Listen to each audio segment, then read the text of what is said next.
ত্রয়োদশ জাতীয় সংসদ নির্বাচনের জন্য তোড়জোড় চলছে। জামাত এবং বিএনপি তাদের সর্বশক্তি নিয়ে যেভাবে মাঠে দৌড়াচ্ছে, যেভাবে জনাব তারেক রহমান সাহেব জামাতকে কটাক্ষ করে একের পর এক রাজনীতির যে তীর ছুড়ে দিচ্ছেন, যেভাবে জামাতের আমির এবং অন্যান্য শীর্ষ নেতৃবৃন্দ বিএনপিকে কটাক্ষ করে রীতিমতো বান মারছেন, রাজনীতির বান, সেক্ষেত্রে মনে হচ্ছে যে জামাত এবং বিএনপি এই দুটো দলের বাইরে বাংলাদেশে অন্য কোনো রাজনৈতিক দলের কোনো অস্তিত্ব নেই।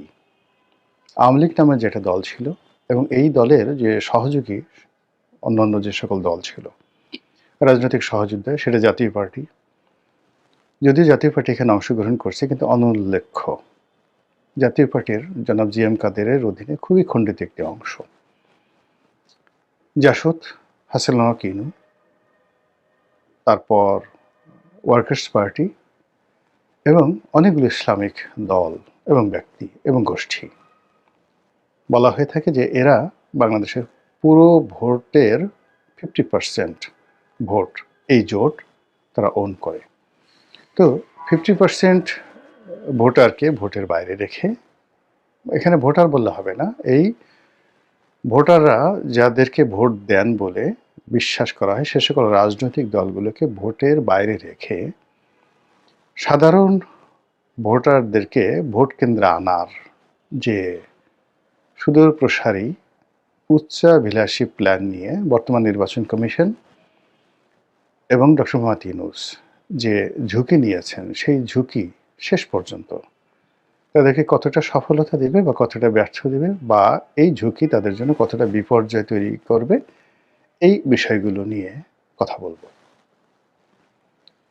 প্রথমত হলো যে ইতিহাসের নির্মম বাস্তবতা হলো একই ইতিহাস ঘুরে ফিরে একইভাবে আসে এবং এখানে বছর, তারপর যেটাকে সাল বলি, তারপর মাস, সময়, এগুলোর একটা যাকে বলা হয় ঐতিহাসিক সন্ধিক্ষণ রয়েছে। যেমন ধরুন 1757 খ্রিস্টাব্দে পলাশীর যুদ্ধ হয়েছিল। তো 1757 সালে পলাশীর যুদ্ধ হয়েছিল পলাশীর আম্রকাননে।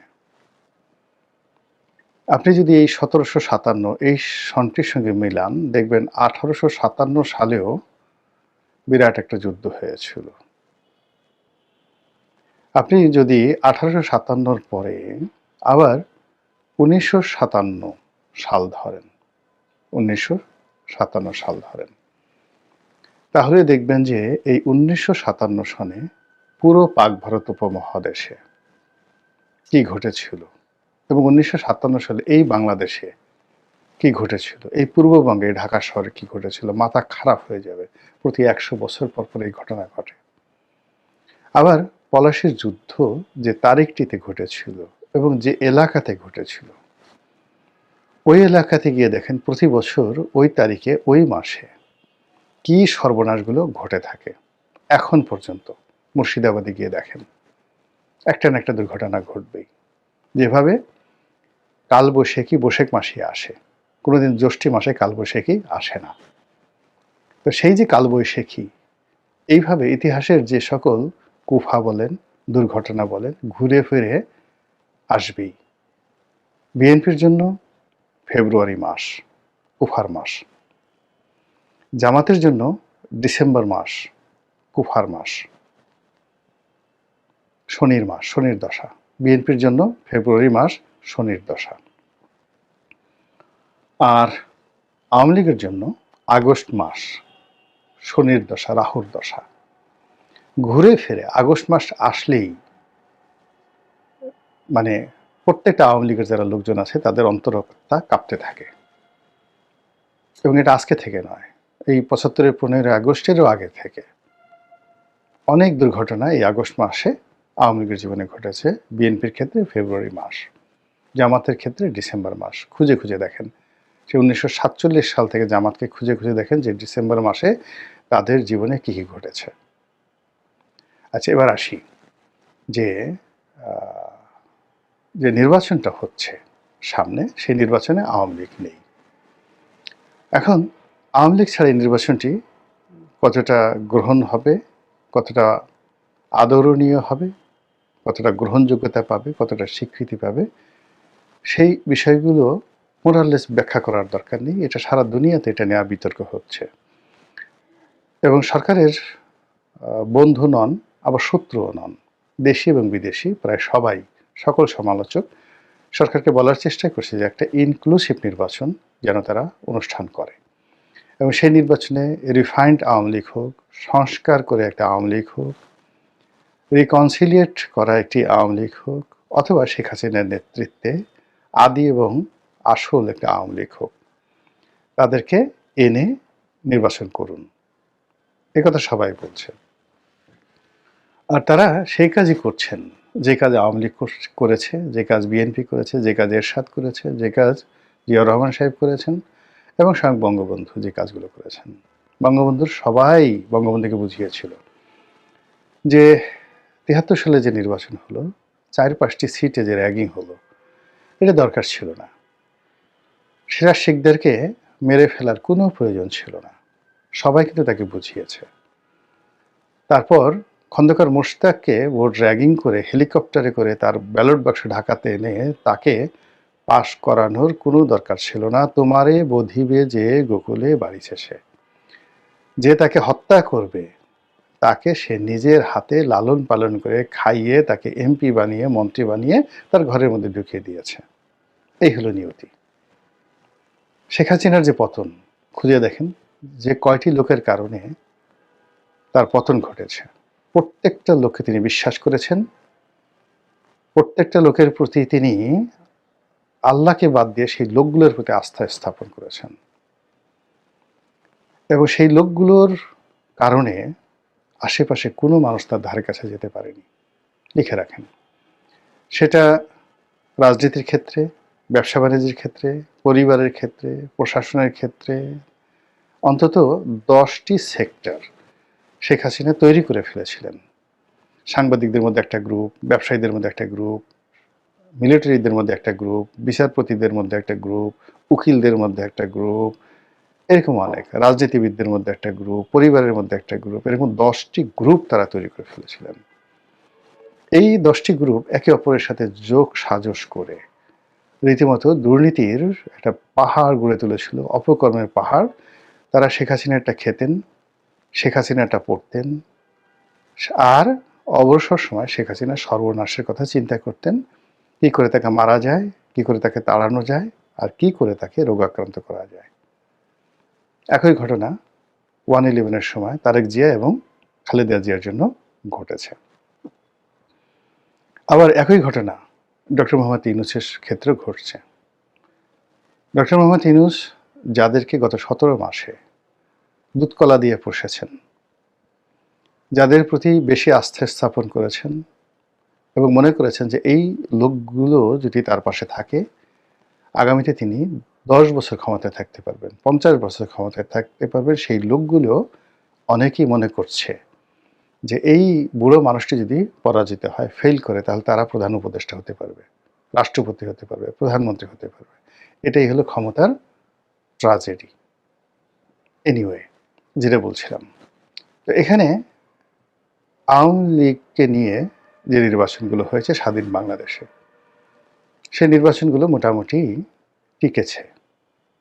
কিন্তু যে নির্বাচনগুলো আওয়ামী লীগকে ছাড়া হয়েছে, আওয়ামী লীগ অংশগ্রহণ করেনি, সেই নির্বাচনগুলো কিন্তু টিকেনি। আওয়ামী লীগ একটা নির্বাচনমুখী দল, তারা যে কোনো বিরূপ পরিস্থিতিতে তারা নির্বাচনে অংশগ্রহণ করেছে। বঙ্গবন্ধুর হত্যাকাণ্ডের পর যখন সংসদ নির্বাচন হলো প্রেসিডেন্ট জিয়ার জমানাতে, তারপর রাষ্ট্রপতি নির্বাচন হলো প্রেসিডেন্ট জিয়ার জমানাতে, এবং প্রেসিডেন্ট জিয়াউর রহমান সাহেবের হত্যাকাণ্ডের পরে সত্তার সাহেবের সাথে যে নির্বাচন আওয়ামী লীগ করলো, সেই আওয়ামী লীগ প্রেসিডেন্সিয়াল নির্বাচন বলেন, সংসদ নির্বাচন বলেন, আওয়ামী লীগের করার কথা না, কিন্তু আওয়ামী লীগ করেছে, সংসদে গেছে, কথা বলেছে। ৮৬ সনে আওয়ামী লীগ নির্বাচনে এসেছে, ফলে ৮৬ থেকে ৮৮ এই 2টি বছর এরশাদ ছিল, সংসদ থেকে চলে গেছে, এরশাদ আবার নতুন নির্বাচন দিয়েছে। এরপর 88 সনে সে আবার একটি আওয়ামী লীগবিহীন নির্বাচন করার চেষ্টা করেছে। তার ফলে বাংলাদেশে পুরো গণতান্ত্রিক বিধি ব্যবস্থা ধসে পড়েছে এবং এরশাদের রাজনীতির কবর রচনা হয়েছে। সেখানে আসম আব্দুর রব প্রায় 100-150 গৃহপালিত বিরোধী দল নিয়ে একটা সার্কাস তৈরি করেছিল এই প্রথম বাংলাদেশে। এবং সেই সার্কাসের ফলে রাজনীতির যে ব্যাড কালচার তৈরি হয়েছে, সেই ব্যাড কালচারের দায় এরশাদকে জীবন দিয়া তাকে পরিশোধ করতে হয়েছে। এই গেল এটা। এরপরে 15ই ফেব্রুয়ারি নির্বাচন। 15ই ফেব্রুয়ারি নির্বাচনে আওয়ামী লীগ অংশগ্রহণ করেনি, টিকেনি। এরপরে আওয়ামী লীগ যখন সংসদ থেকে পদত্যাগ করলো জামাতকে সঙ্গে নিয়ে তত্ত্বাবধায়ক সরকারের দাবিতে, বিএনপি টিকতে পারেনি, তাকে তত্ত্বাবধায়ক সরকার দিতে হয়েছে। তো এই যে বিষয়গুলো আমাদের রাজনীতিতে, এই কটা উদাহরণ দিলাম যে 12টি নির্বাচন হয়েছে, সেই 12টি নির্বাচনে আওয়ামী লীগবিহীন যে নির্বাচন হয়েছে বা আওয়ামী লীগ যেখানে থেকে সরে গিয়েছে সেখানে সরকার টিকতে পারেনি। আবার আওয়ামী লীগ যে কয়েকবার ক্ষমতা ছিল, আওয়ামী লীগকে যারাই বিভিন্ন সময় চ্যালেঞ্জ জানিয়েছে, আওয়ামী লীগকে কিন্তু সেই শক্তি প্রয়োগ করে, ক্ষমতা দেখে, রাজপথে আন্দোলন করে আওয়ামী লীগকে কেউ হটাতে পারেনি। বঙ্গবন্ধুর বিরুদ্ধে বহু চেষ্টা করা হয়েছে, পারেনি, তাকে হত্যা করতে হয়েছে।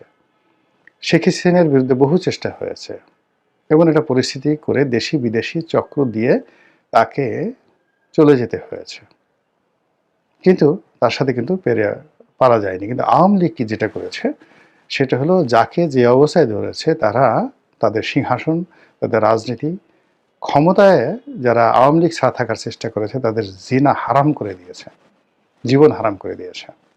তো কাজেই সেই ক্ষেত্রে আগামীতে যে নির্বাচন হচ্ছে, প্রথম নির্বাচন হলো আওয়ামী লীগ ছাড়া একটি নির্বাচন।